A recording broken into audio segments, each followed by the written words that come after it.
My channel ഇന്ന് നമ്മൾ വന്നിട്ടുള്ള ചെറിയൊരു എക്സ്പെരിമെന്റ് ആയിട്ടാണ്. അപ്പോൾ നമുക്ക് നേരെ വീഡിയോയിലോട്ട് കിടക്കാം. അപ്പോൾ നമുക്ക് അതിനായിട്ടുള്ളത് മഞ്ഞൾപ്പൊടി, ഒരു ബൗളോ ഗ്ലാസ്സോ, ഒരു സ്പൂണ്, ഒരു നാരങ്ങ, കുറച്ച് വെള്ളം, പിന്നെ ഇതാ സോപ്പും പൊടി.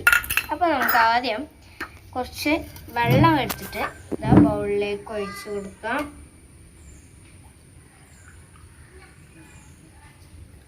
അപ്പോൾ നമ്മൾ ഒഴിച്ചു കൊടുത്തിട്ടുണ്ട്. കുറച്ച് മഞ്ഞൾപ്പൊടി ഇട്ട് കൊടുക്കാം. മഞ്ഞൾപ്പൊടി വെള്ളത്തിലേക്ക് ഇടുമ്പോൾ സ്വാഭാവികമായിട്ടും കുറച്ചും കൂടി ഇട്ട് കൊടുക്കുള്ളൂ. ആവുന്നില്ല, മഞ്ഞ കളർ ആവുന്നില്ല. ഓക്കെ, പിന്നെ മഞ്ഞ കളറാവും. അപ്പോൾ ആ മഞ്ഞ കളറായിട്ടുണ്ട്. നമുക്ക് ഇവിടെ വെക്കാൻ വേണ്ടിയിട്ട് പോകുന്നില്ല, മഞ്ഞ കളറാവും ആവുക. ഇനി നമുക്ക് അതിലേക്ക് ഈ സോപ്പും കൂടി ഇട്ട് കൊടുക്കാം.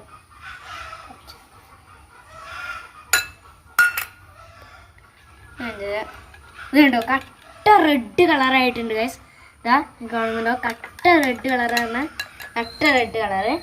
അപ്പോൾ ഇതിലേക്ക് ഈ മുറി നാരങ്ങ ഒഴിച്ചു കൊടുക്കാം.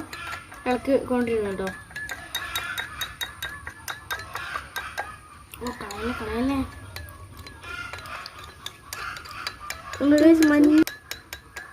കണ്ടോ, മഞ്ഞ കളറായി വരുന്നുള്ളൂ. അപ്പോൾ ഗൈസ് നല്ല മഞ്ഞ കളറായിട്ടുണ്ട്. നിങ്ങൾക്ക് കാണാൻ പറ്റുക, നല്ല മുട്ട പൊളിച്ചടിക്കുമ്പോൾ ഇളക്കുന്നത് ഇളക്കി കൊടുക്കുക. നല്ല മഞ്ഞ കളറായിട്ടുണ്ട് കേട്ടോ. ഇതായിരുന്നു നമ്മളെ ഇന്നത്തെ എക്സ്പെരിമെന്റ്. നിങ്ങൾക്ക് ഈ വീഡിയോ ഇഷ്ടപ്പെട്ടാൽ ലൈക്ക് ചെയ്യുക, ഷെയർ ചെയ്യുക, സബ്സ്ക്രൈബ് ചെയ്യുക. തൊട്ടുള്ള ബെല്ലൈക്കൻ എനേബിൾ ചെയ്താൽ ഞങ്ങൾ അപ്ലോഡ് ചെയ്യുന്ന എല്ലാ വീഡിയോസും നിങ്ങൾക്ക് നോട്ടിഫിക്കേഷനായി ലഭിക്കുന്നതാണ്. Thanks for watching.